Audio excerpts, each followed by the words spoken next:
Good day everyone, especially to our teacher, no? I am Johara Litasan. So in my part, we will tackle about the another type of ossification based on the source of development, which is the endochondral ossification. So what does endochondral mean? The word endochondral is a combination of two words, which are the endo and chondral. Endo means inside and chondral is cartilage. This means the process or the formation of bone by or within cartilage is called endochondral ossification. So it begins at approximately the end of the fourth week of embryonic development, and the control ossification of some of this cartilage starts approximately the 8th week of embryonic development, but this process might not begin in the cartilage until as late as 18 to 20 years of age. Bones of the base of the skull, part of the mandible, the epiphysis of the clavicles, and most of the remaining skeletal system develop through endochondral ossification. Bone formation in a fetus.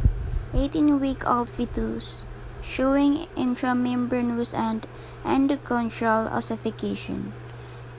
Intramembranous ossification occurs at ossification centers and the flat bones of the skull. Endochondral ossification has formed bones and the diaphysis of long bones. The ends of the long bones are still cartilage at this stage of development. Now let's proceed to the steps of endochondral ossification. The first one is the cartilage model formation. The chondroblasts produce a hyaline cartilage model having the approximate shape of the bone that will later be formed. So, and this process involves the replacement of hyaline cartilage with bone. It begins when mesoderm-derived mesenchymal cells different into chondrocytes. Chondrocytes proliferate rapidly and secrete an extracellular matrix to form the cartilage model for bone. Now let's proceed to the second type, which is the bone collar formation. So it is the osteoblast produced compact bone on the surface of the cartilage model, forming a bone collar. So the osteoblasts, which are formed by the mesenchymal cells, form a collar of compact bone around the diaphysis. At the same time, the cartilage in the center of the diaphysis begins to disintegrate. Osteoblasts penetrate the disintegrating cartilage and replace it with spongy bone. So this forms a primary ossification center. So forms as osteoblasts produce bone on the surface of the calcified cartilage. The osteoblast transform the calcified cartilage of the diaphysis into spongy bone. So ossification continues from the center toward the ends of the bones. After spongy bone is formed in the diaphysis, osteoclasts break down the newly formed bone to open up the medullary cavity. So let's proceed to the secondary ossification center formation. So it appeared during early proximal epiphysis of the femur, humeru, and tibia about 1 month before birth.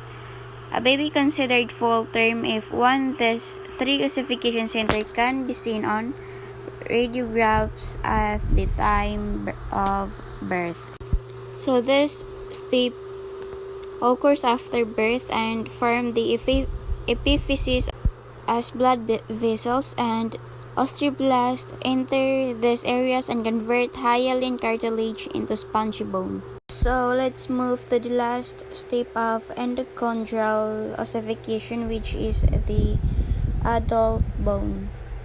So in mature bone, spongy and compact bone are fully developed, and the epiphyseal plate has become epiphyseal line.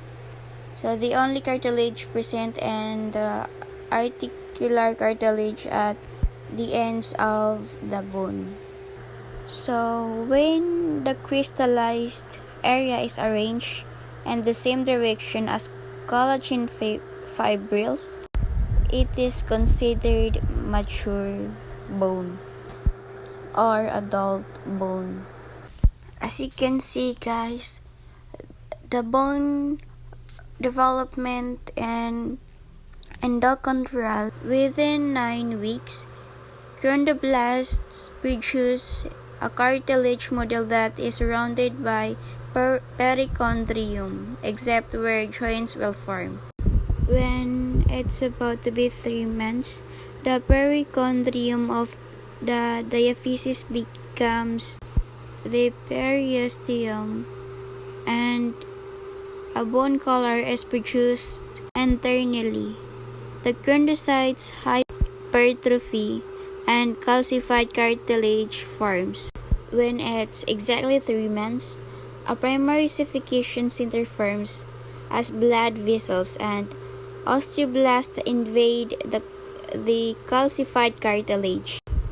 The osteoblasts lay down bone matrix, forming spongy bone. When it reaches progressing through adolescence, it forms in the epiphysis of long bones. And when it is already adult or mature bone, the epiphyseal plate has become the epiphyseal line, and all the cartilage and the epiphysis, except the articular cartilage, has become bone.